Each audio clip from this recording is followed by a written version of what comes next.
Assalamualaikum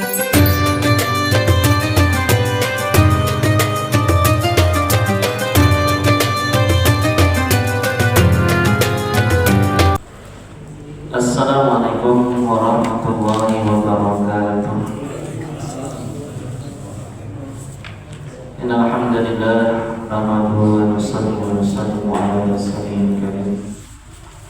Wassalatu wassalamu ala asyrafil anbiya wal mursalin wa la haula wa la quwwata illa billahil aliyyil azim. Amma ba'du.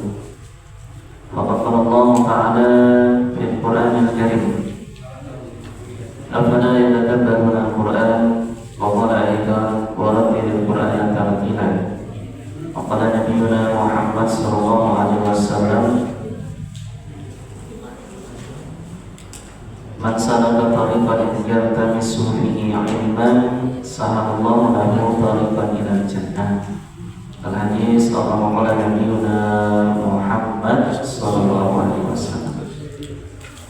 Alhamdulillah, bersyukur kita kepada Allah Subhanahu wa taala. Pada malam hari ini Allah Subhanahu wa taala masih memberikan kita nikmat untuk melaksanakan salat maghrib dengan berjamaah, dilanjutkan dengan pengajian Riyadhus Shalihin. Semoga Allah Subhanahu wa taala senantiasa berikan kita berkah umur, berkah rezeki, berkah ilmu, anak-anak kita jadi anak-anak yang taat kepada Allah Subhanahu wa taala. Yang punya hutang, semoga Allah lunasi hutang-hutangnya. Yang punya masalah, semoga Allah selesaikan masalahnya. Dan untuk kita semua, semoga istiqomah menjalankan perintah Allah, mati dalam keadaan husnul khatimah. Ala hadiniyah malijuli niyatin sholihat ila hadratin Nabi Mustafa Muhammadin sallallahu wa azwajihi wa dzurriyyatihi wa ahli baitihi syai'un lahum al-Fatihah. أعوذ بالله من الشيطان الرجيم. بسم الله الرحمن الرحيم.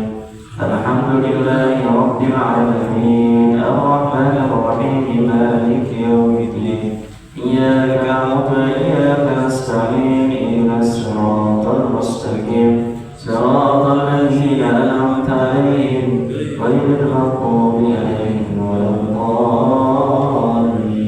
آمين. Bismillahirrahmanirrahim. Babu tahrimi safaril mar'ah wahdaha. Bab keharaman wanita melakukan safar sendirian.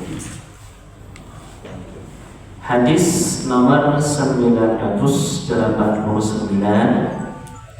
An Abi Hurairah radhiyallahu anhu qala Rasulullah sallallahu alaihi wasallam: La yahillu limra'atin tu'minu billah wal yawmil akhir tusafiru masirata yawmin wa laylatin illa ma'ati mahramin alaiha. Muttafaqun alaih.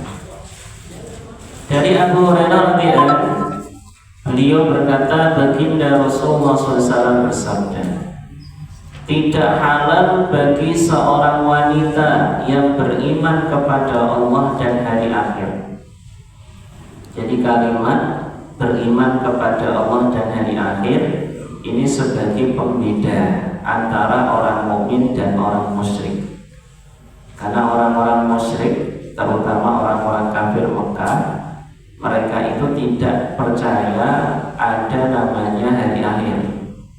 Dan mereka juga tidak percaya bahwa manusia nanti akan dibangkitkan kembali. Sehingga bahasa ini adalah bahasa yang Nabi sampaikan kepada orang-orang mukmin, orang mukmin dari bangsa Arab yang mereka percaya kepada Allah, beriman kepada Allah, dan beriman juga dengan hari akhir. Tidak halal bagi seorang wanita yang beriman kepada Allah dan hari akhir untuk melakukan perjalanan satu hari satu malam, yaumin wa lailatin, ya, satu hari satu malam. Jadi kalau yaumin itu dari subuh sampai maghrib, itu namanya yaumin, yauman. Makanya kita puasa Ramadan itu bukan yaumin wa lailatin, Mbak. Kita ini puasanya yauman saja. Yauman itu berarti dari subuh sampai maghrib. Tapi kalau yaumin walailatin berarti puasanya 24 jam. Karena lailatin itu dimulai dari tenggelamnya matahari berakhir sampai fajar. Maka bahasa puasa itu yaumin, menggunakan satu hari tapi tidak satu malam. Kalau ini melakukan perjalanan 1 hari 1 malam kecuali dia bersama mahramnya. Ya. Keterangan dalam hadis ini disebutkan dengan awalan kalimat yang beriman kepada Allah dan hari akhir. Hal ini dikarenakan hanya orang yang beriman saja yang akan mendapatkan manfaat dengan pengamalan syariat dan bisa mengikuti aturan dalam agamanya. Jadi kenapa yang dipanggil hanya orang beriman, Pak? Ya ayyuhalladzina amanu, orang beriman. Di sini la yahillu limra'atin tu'minu billah, orang beriman juga. Ada hadis lain mengatakan man kana yu'minu billah wal yaumil akhir falyukrim dhaifahu. Hendaknya dia memuliakan tamunya. Itu bahasanya selalu menggunakan bahasa beriman. Dan kenapa? Ya karena cuma orang beriman saja yang akan mendapatkan manfaat dengan pengamalan syariat dan bisa mengikuti aturan dalam agamanya. Maka nasihati orang gak iman itu susah. Orang gak iman itu mau dinasihati buat apa? Orang gak iman mau dinasihati. Nasihati orang beriman ya kayak kita orang beriman. Dan orang gak beriman kan sama saja, dia tidak percaya dengan nasihat yang kita sampaikan. Orang dia gak beriman kok. Saya dulu pernah ngobrol sama jamaah saya. Jadi jamaah saya itu setelah ngaji tafsir menyampaikan tentang keimanan, itu pelajaran yang saya sampaikan disampaikan ke orang Kristen, Pak. Ya orang Kristennya ketawa-tawa malah ngeledek. Terus dia cerita ke saya, Ustaz, itu pengajian yang kemarin malam tak jelasin ke teman saya Kristen malah saya diketawain. Ya kamu ya salah, saya bilang gitu. Ya orang beda agama kok kamu ngerangin gitu, kan paham kalimat ini, Pak? Itu yang salah ya jamaah saya. Dan kenapa diterangi? Ya tak pikir dengan menerangkan dia paham terus masuk Islam, ya nggak segampang itu. Kalau Islam semudah itu mah nggak ada Abu Jahal, Pak. Nggak ada Abu Lahab. Kalau Abu Jahal itu sering mendengarkan ayat-ayat Quran. Abu Lahab juga sama. Orang-orang kafir juga sama. Bahkan yang menyampaikannya bukan ustaz, yang nyampeinnya juga bukan kiai. Siapa yang menyampaikan? Baginda Rasulullah SAW. Ira tembus, nggak tembus, Pak. Apalagi sekelas kita yang masyiatnya masih banyak, sok-sokan nyampein hadis kepada orang kafir, susah. Makanya kalau pengen dapat manfaat nasihat, iman kita ini yang dirawat dulu.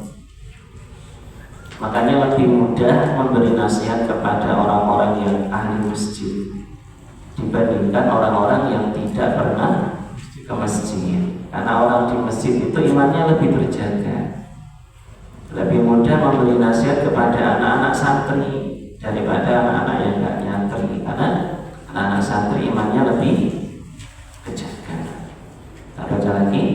Maka hanya wanita yang beriman saja yang mempunyai rasa takut untuk melakukan safar sendirian tanpa disertai mahramnya atau suaminya.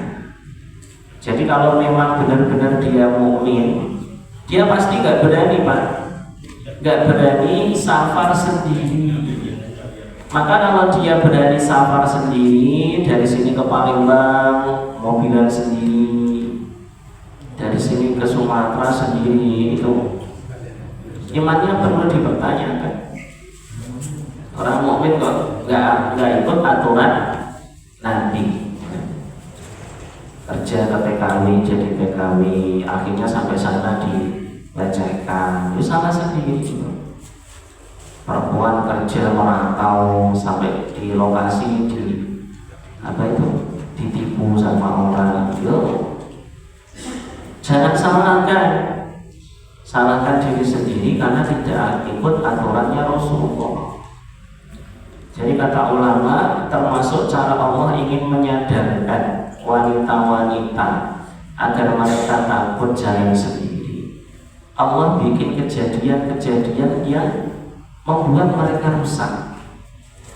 Ada perempuan jalan sendiri akhirnya diperkosa, itu kan salah sendiri. Kenapa jalan sendiri? Karena hadisnya suruh nemenin bapaknya, suruh nemenin adik, suruh nemenin kakaknya. Nah kamu jalan sendiri, oh pantas. Jadi setiap aturan-aturan Islam yang tidak dilakukan oleh umat Islam, maka umat Islam ini akan mendapatkan bala, mendapatkan ujian.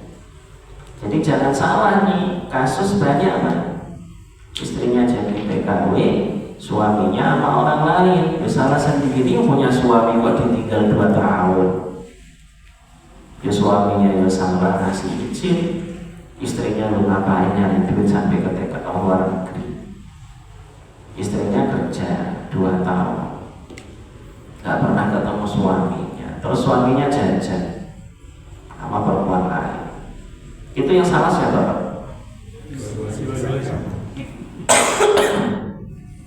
Itu dua-duanya salah betul memang. Jadi perempuan juga nggak bisa menyalahkan laki-laki, karena laki-laki jangankan 2 tahun Pak ya Pak. Berapa Pak? Berapa Pak? Kuatnya berapa? Bulan. Sebulan. 3 hari. 3 hari loh, ada 3 hari. 3 hari Pak. Ada yang 3 hari, ada yang seminggu, ada yang sebulan. 2 tahun yo garing, ya kering dia itu laki-laki. Jadi ini hadis. Jadi ketika semua wanita melanggar aturan ini, maka yang terjadi keamanannya tidak terjaga. Ya. Dan perjalanan safar tanpa mereka maka dihukumi haram, dalam artian perjalanannya dihukumi maksiat. Jadi kalau ada perempuan jalan sendiri dengan jarak 1 hari 1 malam tanpa ditemani mahram ataupun suami, nanti di hadis berikutnya, atau nggak pakai rombongan, itu sendiri aja, maka perjalanannya dihitung maksiat. Kalau perjalanannya dihitung maksiat, berarti dia nggak boleh jamak qashar, nggak boleh. Dia juga nggak boleh melakukan rukhsah-rukhsah yang ada dalam Islam. Seperti orang safar kan boleh nggak puasa. Kalau perempuannya jalan sendiri harus puasa. Jadi aturan yang dilanggar itu akan menghilangkan keringanan-keringanan dalam Islam. Makanya diperhatikan betul. Kalau suaminya ngaji, insya Allah nggak kasih izin. Gimana? Ustaz, kalau misalnya nih udah profesi misalnya kayak pramugari, terus yang kerja di kapal pesiar, terus yang Ustaz bilang tadi ada perempuan yang jadi supir. Ini karena tuntutan ya. Ini karena tuntutan. Misalnya dia punya orang tua, dia punya anak tunggal misalnya dia punya orang tua yang udah tua gitu. Ini tuntutan ekonomi ya. Dia harus karena Allah kasih rezekinya seperti itu, dia harus melakukan hal kayak begitu Ini kan yang dihukumi jadi haram ya. Itu bagaimana Sebenarnya bukan tuntutan Pak, karena cari rezeki itu gak hanya itu saja caranya. Itu pilihan dia. Saya kalau ada tawaran di luar negeri dapat gaji 20 juta, di sini dapat gaji 20 juta, saya tetap pilih di sini. Kenapa? Sama kan? Sama masalahnya. Nah kalau di luar negeri 20 juta, di sini 5 juta, saya pilih mana? Saya pilih di sini. Ngapain jauh-jauh? Jadi seorang wanita itu tidak wajib mencari nafkah. Ini saya sampai dulu. Wanita itu tidak wajib mencari nafkah, namun juga tidak dilarang untuk mencari, gitu loh. Tidak wajib mencari nafkah, tapi kalau mau nyari juga tidak dilarang. Cuma kalau mau nyari nafkah ya harus jaga diri. Kalau kata Gus Bahar itu cari tempat-tempat kerja yang sifatnya rame. Ya, contoh kerja di konveksi, karyawannya banyak, masih aman. Jangan nyari kerjaan-kerjaan yang sifatnya sepi. Jadi pembantu, nanti kalau majikannya pengen ya repot, gak ada orang sana. Atau tempat-tempat yang berpotensi untuk merusak kehormatan dia itu jangan. Ya kalau mau kerja ya kerja yang kiranya aman gitu Pak. Tapi itu nggak wajib. Nah, terus kalau dibilang ini tuntutan keluarga, maka seorang anak tidak wajib memberi nafkah kepada ayah ibunya kalau dia perempuan. Yang wajib adalah laki-laki. Nah pertanyaannya, kalau dia anak tunggal gimana? Lah itu bapak ibunya kan punya saudara. Bapak ibunya kan punya saudara, punya kakak, punya adik. Di lingkungan itu kan juga ada orang-orang yang kaya, yang bisa mampu. Ya jadi sebenarnya Pak, kalau mau ikut aturan Islam, perempuan itu nggak usah kerja. Sebenarnya cukup yang kerja siapa? Laki-laki. Kalau mau kerja silakan ya, tapi jangan melakukan larangan dalam hadis. Contoh kerja jadi supir, ya itu kan resiko macam-macam lah. Jadi ini hadis ini tidak melarang kita untuk bekerja, tapi sebisa mungkin kerja dengan mahramnya. Saya tuh punya bibi Pak, bibi saya itu jadi TKW, tapi sama suaminya. Kalau nggak sama suaminya nggak berangkat dia. Jadi kalau suaminya TKI ya bibi saya ikut. Jadi bibi saya bagian rumah, suaminya yang supirnya. Pokoknya harus berdua itu. Terus sampai paman saya meninggal. Ya itu nggak apa-apa. Kalau jadi TKI atau dia jadi maskapai, misalnya jadi apa itu yang di pesawat pramugari, tapi suaminya yang pilotnya. Iya kan, ini kan kita menyampaikan idealis gitu. Artinya kalau bisa seperti itu loh aman gitu kan. Atau dia kerja di Singapura tapi sama pamannya sendiri, itu kan masih aman Pak. Jadi tidak melarang perempuan untuk mendapatkan pekerjaan, tapi catatannya kan cuma ini saja, illa ma'adi mahromin alaiya. Jadi artinya perempuan boleh safar, perjalanan sehari semalam boleh, tapi bersama mahramnya. Kamu kerja di mana? Di Malaysia Ustaz. Sama siapa? Sama bule. Silakan. Di sana ada siapa? Oh ada paman. Silakan. Di sana ada siapa? Harus seperti itu Pak. Kalau nggak ada siapa-siapa nekat Bismillah yo, itu Bismillahnya itu sudah nggak benar. Bismillah dalam melanggar aturan. Bismillah nekat sendirian ke Sumatera, tengah jalan dibegal, yo salah sendiri. Gak gitu Islam. Islam ini melindungi wanita, dan wanita jangan mau susah. Kadang sebenarnya bikin susah itu wanita sendiri kan. Kalau mau ikut aturan Islam, dia ngurusin anak, rapiin rumah, urusan nafkah biar suami yang ngurus, damai hidupnya. Tapi kan wanita sekarang nggak mau gitu, katanya bosan di rumah terus, akhirnya dia kerja, dapat duit, suaminya nggak punya, marah-marah sama suami, akhirnya keluarganya berantakan, anaknya nggak keurus, bubar di rumah tangga, pada cerai rata-rata. Itu ya salah dia sendiri. Jadi hadis ini tidak melarang perempuan untuk safar, tidak melarang perempuan untuk bekerja, namun dengan catatan bersama mahram, dan itu doang dan. Ya, kalau sendiri jangan, harus bersama mahram. Kita baca hadis berikutnya. Ini kalau dua hadis sudah dibaca, insya Allah terjawab Pak semua pertanyaan.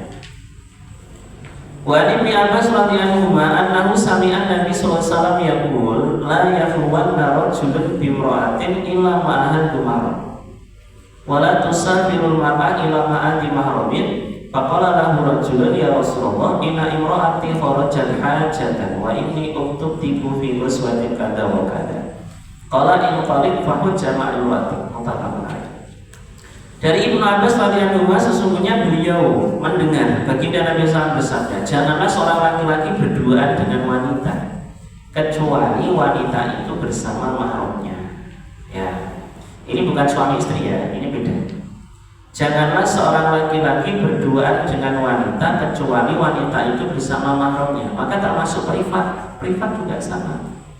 Misal saya privat sama anak SMA perempuan, itu ya ditemani sama bapaknya toh. Atau jangan di kamar berdua, setidaknya di ruang depan itu ada bapaknya, ada ibunya, itu boleh. Kalau privat di kamar berdua dikunciin repot. Walaupun niatnya privat ya, niatnya ngaji, tapi kan berdua setan bekerja Pak. Termasuk bapak mampir ke rumah perempuan yang suaminya lagi nggak ada, itu juga sama. Oke, bapak kemana Bu? Bapaknya lagi ke bengkel, ya udah di sini aja Mas, berduaan kita.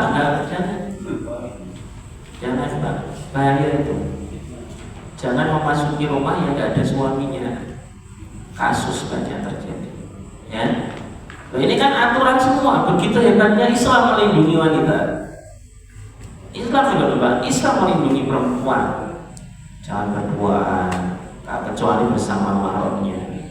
Makanya kalau bapak punya anak perempuan, jangan males nganter. Nah, ini penting ini. Banyak kasus perempuan lebih sayang pacarnya gara-gara kesalahan bapaknya yang males nganter. Bapaknya yang males nganter, Pak antarin ke Bintaro, udah jalan sendiri aja. Loh, kok gitu tuh Pak? Ya udah mau cek, ya jangan. Itu kalau kita lagi senggang ya kita yang nganter dong. Itu amanah dari Allah Pak. Bapak boleh lepas tangan punya anak perempuan kalau anaknya udah nikah. Kalau anaknya sudah qabil tu nikah wa taswijaha angkah buka wa zawaj buka, bapak boleh lepas tuh. Dia sudah punya penjaga sendiri namanya suaminya. Sampai sekarang Pak, saya nggak pernah memberi izin istri saya naik ojek. Naik ojek aja nggak boleh. Kalau naik mobil mungkin nama yang lain, tapi naik ojek motor nggak boleh. Ini saya pribadi. Ya, ini bapak juga jangan malas nganterin anak Pak. Ketika anak-anak jarang diantarin sama bapaknya, kemudian ada laki-laki yang siap mengantar, bahaya. Ya udah antarin aja sini, lama-lama jadi pacaran itu. Maka laki-laki, ada perempuan yang pacaran, perempuan yang punya cowok, itu kebanyakan karena punya bapak yang cuek. Sudah disurvei itu. Rata-rata wanita-wanita yang memiliki pacar, kendalanya cuma satu, dia tidak dapat perhatian dari bapak, tidak dapat perhatian dari ayah, tidak dapat perhatian dari kakaknya, tidak dapat perhatian dari keluarga, sehingga dia mencari perhatian dari laki-laki lain. Jangan males nganterin anak perempuan, jangan males. Dan nganterin, ayo mau bapak, aman insya Allah. Ya, karena diantarin sama mahramnya. Ya, walaupun sekarang ada ojek, tapi lebih aman bapak yang nganterin. Ya, emang bapak yakin itu ojeknya amanah? Banyak kasus ojek-ojek yang jadi penjahat, banyak. Ya, gak aman, hati-hati, udah. Itu anak kita atau cucu kita, ayo dilindungi bareng-bareng. Kemana-mana diantar, dan antar aja susah. Ya. Dan janganlah seorang wanita melakukan safar kecuali bersama dengan mahramnya. Maka ada seorang laki-laki bertanya kepada Nabi, wahai Rasulullah, sesungguhnya istriku keluar karena ingin haji, dan sesungguhnya aku telah ditetapkan untuk mengikuti perang ini dan itu. Maka Rasul bersabda, pergilah kamu dan berhajilah bersama istrimu. Bahkan safar haji itu kan wajib Pak. Haji itu wajib, bukan haji sunnah ya. Ini haji pertama loh Pak. Umroh juga sama. Umroh pertama wajib, umroh kedua nggak wajib. Maka perlu kita pahami, untuk urusan haji yang sifatnya wajib saja Nabi nyuruh ditemani. Ya, yang wajib loh Pak. Artinya kalau haji kan niatnya kan udah berangkat, harus berangkat haji karena dia wajib haji. Itu yang suaminya harusnya ikut perang, perangnya dibatalin.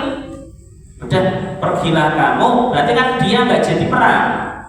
Padahal namanya sudah terdaftar di jamaah yang siap berangkat untuk perang. Itu kata Nabi, kamu temanin aja istrimu haji. Karena memang kewajiban kita melindungi istri dan keluarga kita. Jangan sampai bapak ninggalin yang wajib, mengejar yang sunnah. Ikut pengajian sunnah, ikut pengajian sunnah. Nganterin anak wajib, gitu loh. Nganterin anak wajib. Kalau anaknya sendirian, bapak dosa loh, membiarkan anak berangkat sendirian tanpa mahram. Nganterin anak aja dulu dah, walaupun nggak pengajian nggak apa. Jadi kita belajar untuk mengutamakan yang wajib.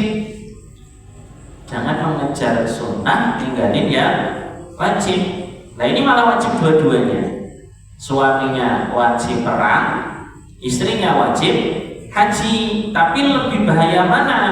Suaminya berangkat perang apa istrinya berangkat haji nggak pakai suami?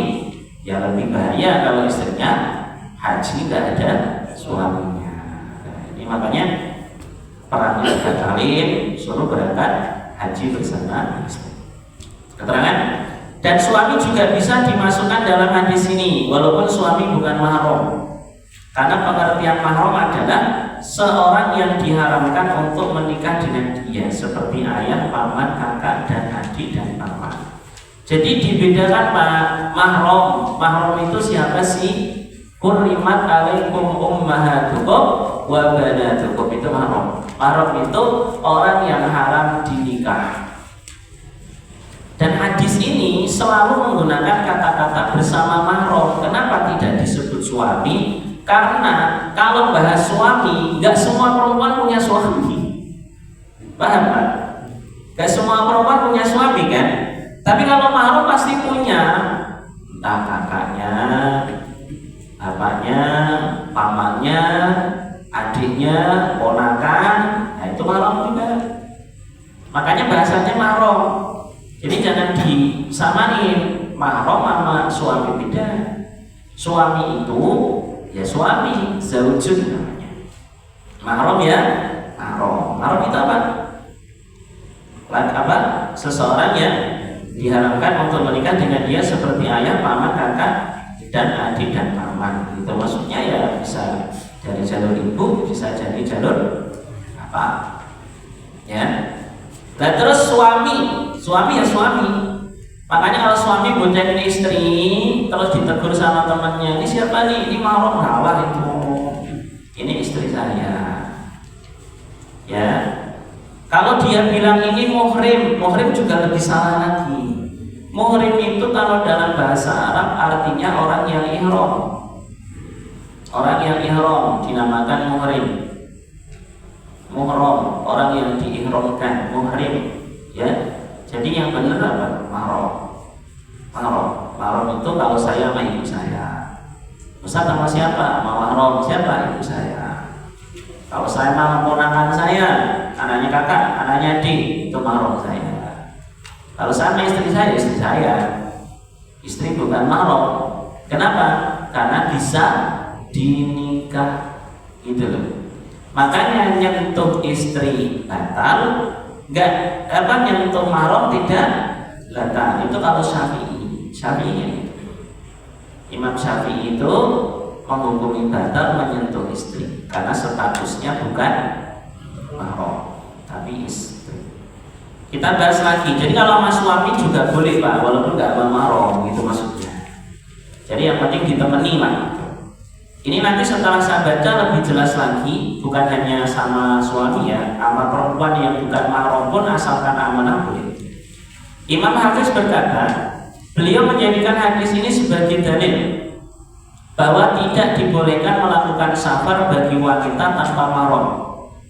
Dan ini adalah ijma ulama untuk selain haji dan umroh wajib.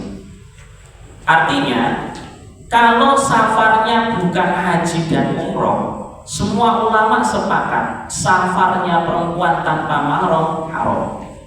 Paham ya? Ijmanya itu. Tapi kalau safarnya haji atau umroh wajib, ulama ada yang membolehkan, ada yang tidak. Safarnya apa? Haji. Oh wes, nggak ada mahram nggak apa-apa, yang penting aman.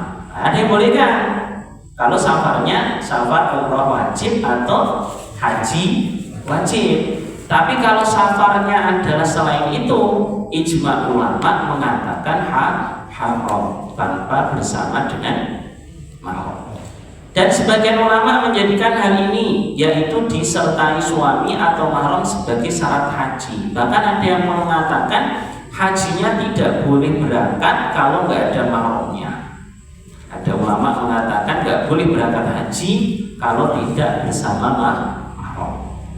Imam Abu Thayyib At-Tabari berkata, syarat-syarat yang diwajibkan untuk haji bagi laki-laki sama dengan syarat-syarat bagi wanita.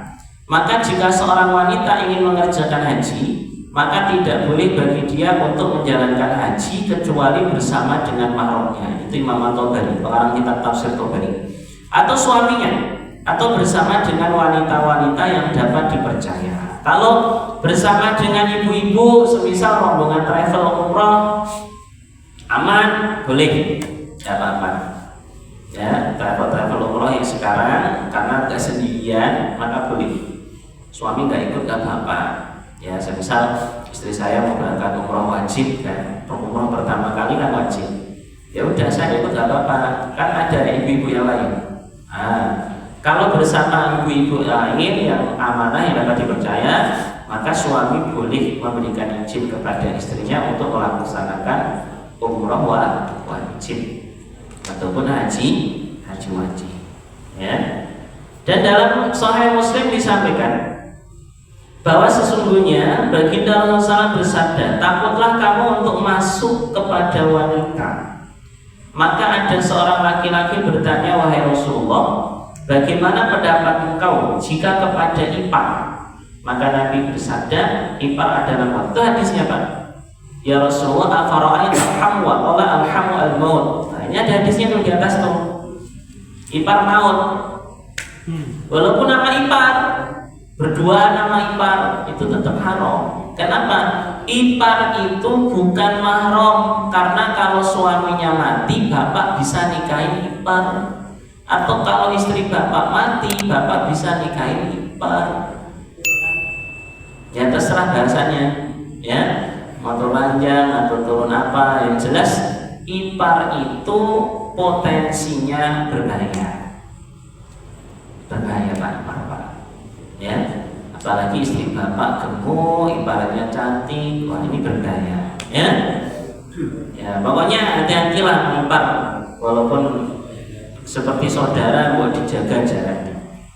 Imam Nawawi berkata yang disebut dengan ipar adalah kerabat suami atau kerabat istri kedua. Selain ayah dan anaknya, dia lebih pantas diharamkan daripada orang asing dan godaan melalui dia lebih besar karena dia dapat mendekati wanita dan berduaan dengannya tanpa dipertanyakan, tidak seperti orang lain.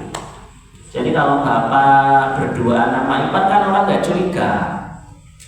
Oh itu iparnya, itu adik ipar itu. Tapi kalau sama istri orang kan digebuki, ya. Maka bahasa mudahnya justru yang terasa aman itu berbahaya. Ya benar Pak. Perkara yang orang menganggap aman itu malah bahaya sebenarnya.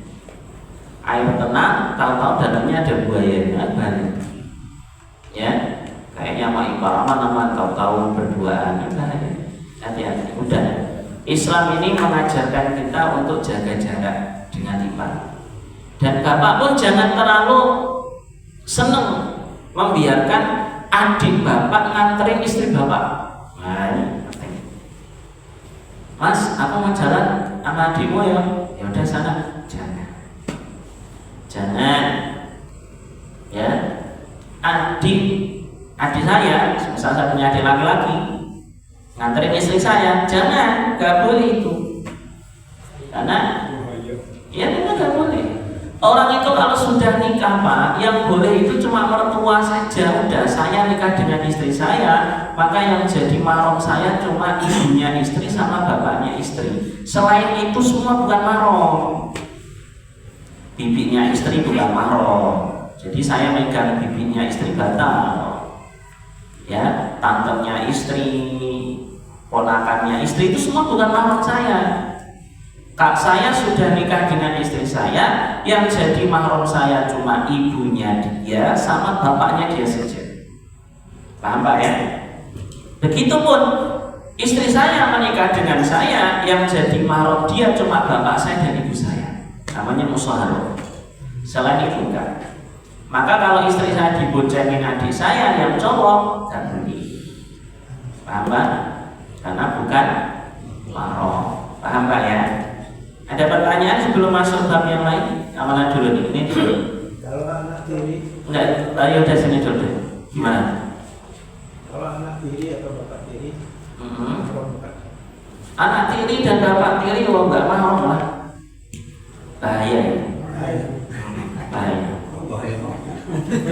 Makanya pesan dari para kiai, kalau mau ngangkat anak itu ponakan. Kalau ponakan aman. Anaknya kakak saya, ikut saya, nah itu anak angkat Pak. Anak angkat tapi masih ada jalur nasab dari saya itu boleh. Makanya yang punya anak angkat, kalau punya anak angkat hati-hati, jaga jarak. Itu bukan anakmu, itu anak orang. Kalau udah gede tidurnya harus dipisah. Ya, kalau wudhu sentuhan Mbak batal. Nanti kalau nikahkan, yang nikahkan wali hakim atau bapak kandungnya. Kita nggak ada hubungan. Intinya anak angkat nggak bisa menjadikan dia sebagai anak kandung. Nggak bisa. Nasab itu tidak bisa dibuat hanya dengan mengangkat. Ya, harus benar-benar nasab secara syar'i, yaitu benar-benar anak dari hasil nikah. Pertanyaan sekarang? Saya baru tahu ada hukum wajib ya. Selama ini kan yang wajib haji ya. Wajib itu gimana maksudnya? Sebenarnya gini Pak, orang yang haji itu pasti umroh. Orang kalau berangkat haji itu pasti umroh. Artinya ketika dia sudah menjalankan haji, umrohnya pun juga gugur. Haji wajib, umroh wajib. Begitu dia berangkat haji dapat dua-duanya. Karena haji itu kan ada 3. Ada haji ifrad. Namanya haji ifrad itu hajinya dulu diselesaikan, baru dia nanti umroh. Haji ifrad, bukan haji furoda. Kita nggak bahas furoda ya. Kalau furoda kan berangkat duluan itu. Haji ifrad namanya. Haji ifrad itu apa? Dia haji sendiri sampai selesai. Habis selesai tahallul kan? Habis tahallul dia niat ihram lagi untuk umroh. Capeknya double. Ini nggak beda. Yang kedua ada haji tamato. Haji tamato itu yang dilakukan oleh orang Indonesia.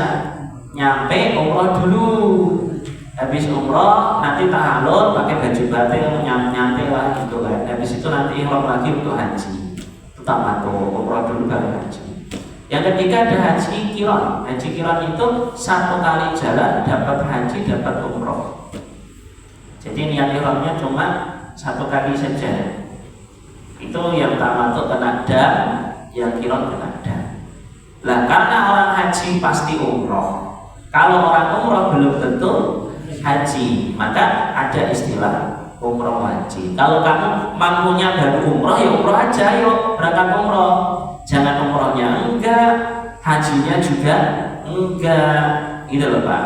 Mungkin Bapak punya duit ini 80 juta, ini kalau berangkat haji kelamaan Ustaz, umroh aja dulu.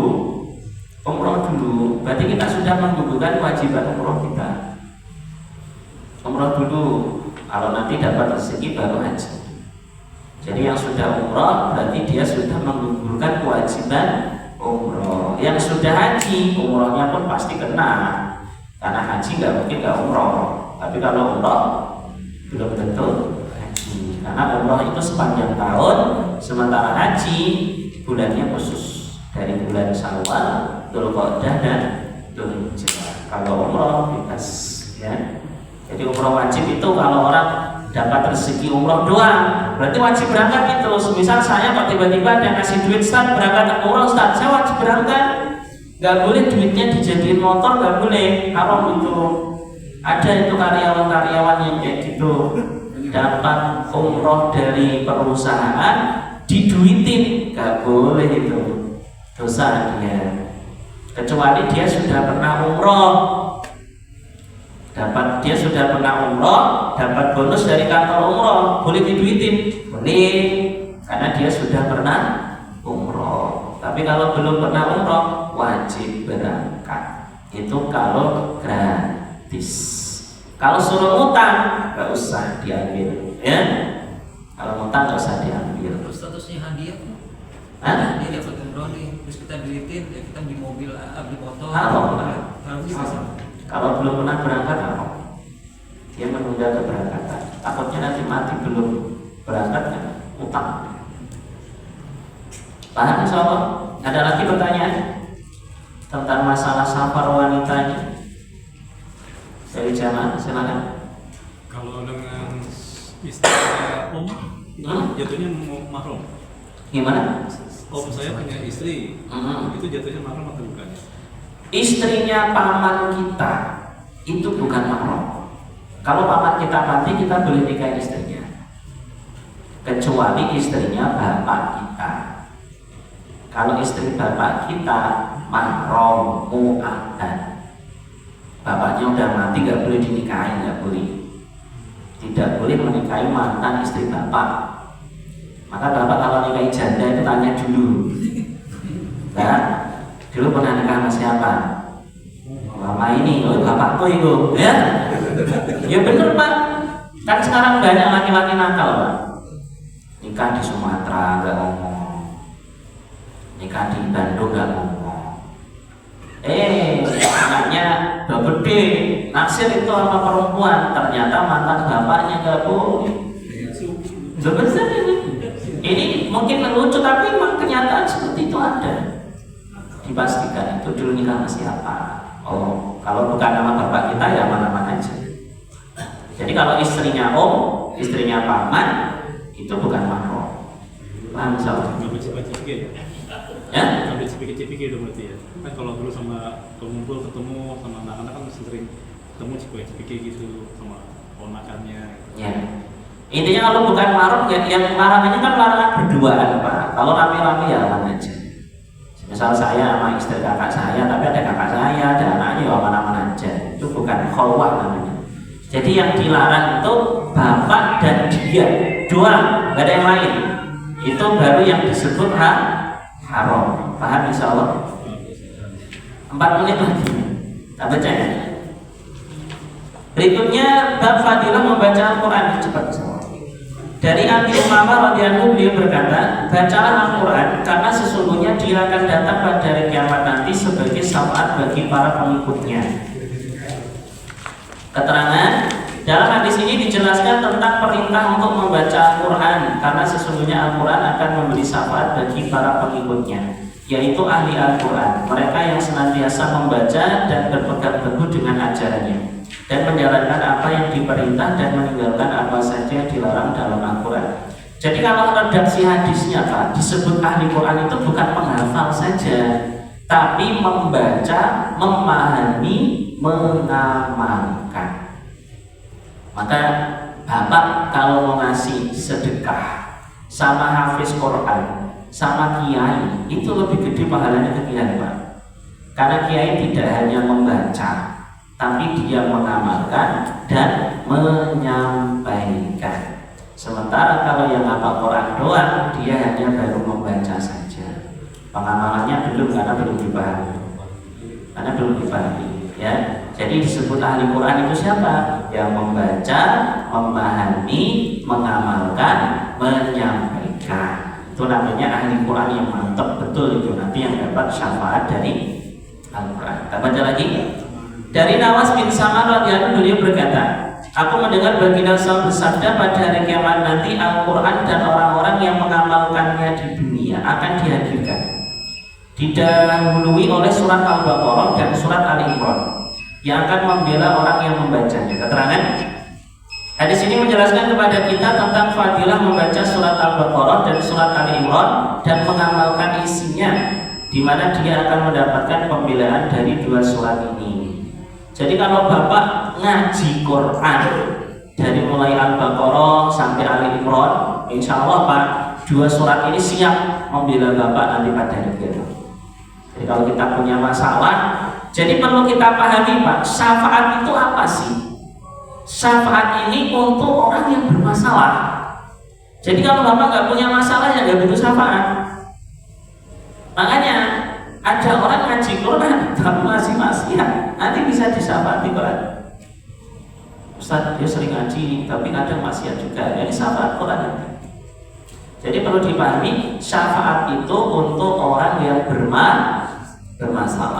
Makanya kita belajar Quran dan mengamalkan. Seandainya kita punya masalah, insya Allah nanti dapat syafaat Quran.